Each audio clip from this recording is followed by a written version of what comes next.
रामकृष्ण हरी रामकृष्ण हरी रामकृष्ण हरी. मी आता आमच्या लखन सोनारच्या घरी आहे.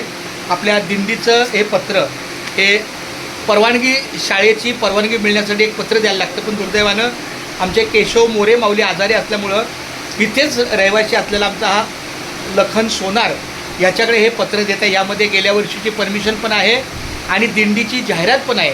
तर माझी लखनला विनंती आहे की 20 तारखेपर्यंत तुझं लग्नाचं जे कार्य आहे 1-2 दिवस जास्त घेतलं तरी चालेल, पण एकदा लग्नाचं कार्य झालं की हे डिस्पॅचला दे. त्याची पोच असू द्या, वरच्याची झेरॉक्स काढ, परवानगीची झेरॉक्स काढ. म्हणजे 4 दिवसानंतर 8 दिवसानंतर 10 दिवसानंतर आपण जेव्हा फॉलोअप देतो तेव्हा आपल्याला काहीतरी नंबर असतो, बाबा असं आम्हाला प्रपत्र मिळणार आहे, असं आम्हाला प्रपत्र मिळणार आहे. कारण ते असलं की मग तुला मागायला तर तेवढं कर. कारण ते आपली दिंडी पंढरपूरला जाते ना, तर पुण्याला जायच्या आत ते आपल्याला पत्र मिळालं पाहिजे, तर आपल्याला पुण्याची खोली मिळते. हे पत्र असल्याशिवाय मिळत नाही. बघ आता आपल्याकडे पोच असेल, पण पोच आणि पत्र मिळणं, त्यांच्याकडे पत्र असतात. प्रत्येक दिंडीला पत्र मिळतं. आठवणीने कुठं ठेवू शकतो बाळा? चालेल ना, हे आठवणीने. हां, एकदम आठवणीचं माझ्या बाळा.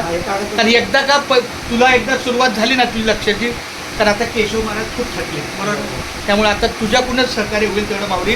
रामकृष्ण विठ्ठल केशव कुंडली कवरधारी विठ्ठल श्री ज्ञानदेव तुकाराम पंढरनाथ भगवान की जय. नक्की रे बाळा. रामकृष्ण.